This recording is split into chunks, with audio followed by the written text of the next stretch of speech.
再び手塚さんにお付き合いいただくん I've ですが asked Tezuka-san to join me again due to the fact that at this year's E3, we're taking on the unprecedented challenge of announcing 2 new Super Mario Bros. Games at once.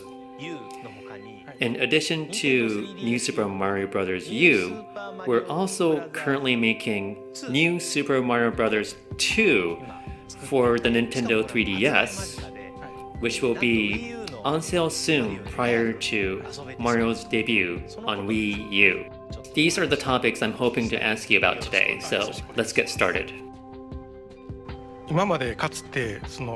It's true that we've never worked on 2 Mario games simultaneously like we're doing now. A new challenge of sorts, then. It certainly is. I think many people will worry that relying on Mario and releasing back-to-back Mario titles could hurt the Mario brand. And they may also wonder if the 2 games can really be all that different. Well, one feature of the game I pushed for with New Super Mario Bros. 2 was the concept of collecting 1,000,000 coins. Is it actually possible to collect 1,000,000 coins? Well, yes, actually we've made it so that you can do it. Hearing a number like 1,000,000, it sounds almost impossible. I can imagine collecting 10 or 20,000 coins, but 1,000,000 coins is hard for me to get my head around. Well, I really want people to play this game for a long time. Mario games have always been a bit of plugging away at the same course again and again, and before you know it, 6 months or even a year has passed. We talked about ways we could expand on the idea even further to find something that would keep people coming back potentially forever, and that became the idea behind collecting 1,000,000 coins. Once we had that, we thought it would be best to tie all the other elements of the game into that 1,000,000 coin concept. And we also wanted to use StreetPass, a feature that didn't previously exist, to allow players to exchange data and challenge one another. And since gathering coins is a focus, we think this will make players want to gather more coins than the other players.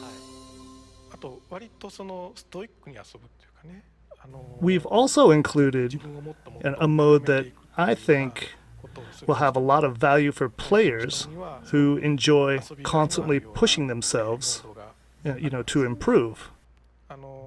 This is called Coin Rush, and it's where you only have, one player.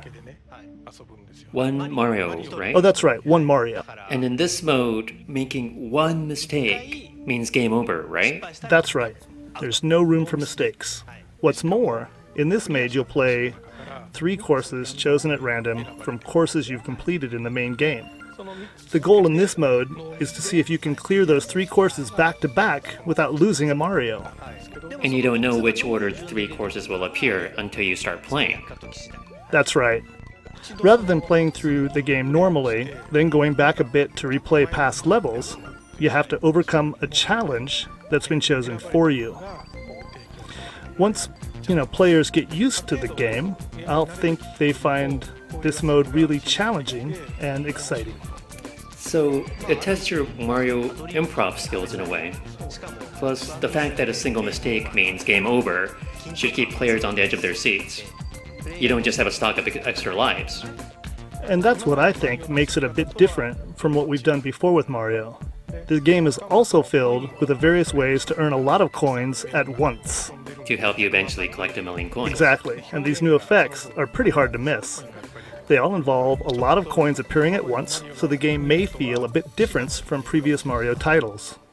You've also included a 2-player mode this time, right?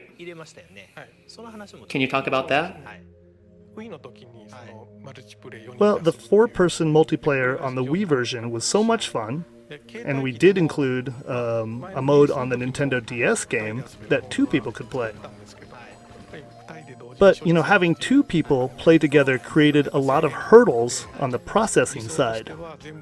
I've always wanted to create a two-player experience where you would be able to play all the courses together. So this time, we considered the capabilities of the 3DS. You were able to do various things that you couldn't on the original DS. Yep, and we really wanted to do that. 実際どうですか、その2人で How have you found the experience of playing with someone nearby, but on two different screens? It must be a bit different than gathering everyone around a single TV to play, even if the number of players was the same.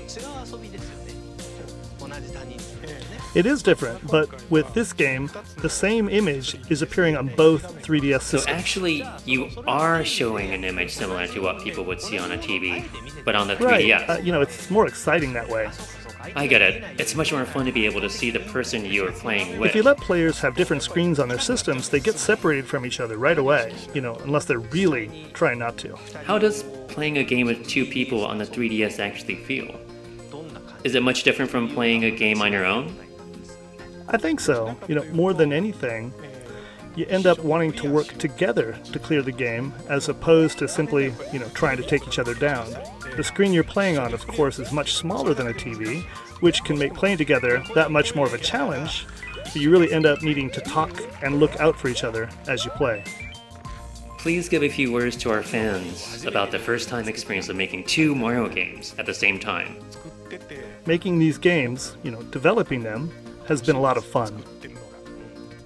It might feel at first like, we're treading familiar ground, but we've made sure to fill them with elements that make the most of the unique features of each hardware. This has really made an impression on the people we've had evaluating the game so far, and I really hope people have a chance to play both games and compare for themselves. Both games have their defining characteristics, so while they share the Mario label and some of their fundamental elements, we've tried hard to make them so that playing one title will never prevent the player to try the other, to make sure each title stands on its own. It's my hope that people will play the games as thoroughly as they can. And, we really want people to enjoy them to the fullest. Thanks very much. Thank you very much.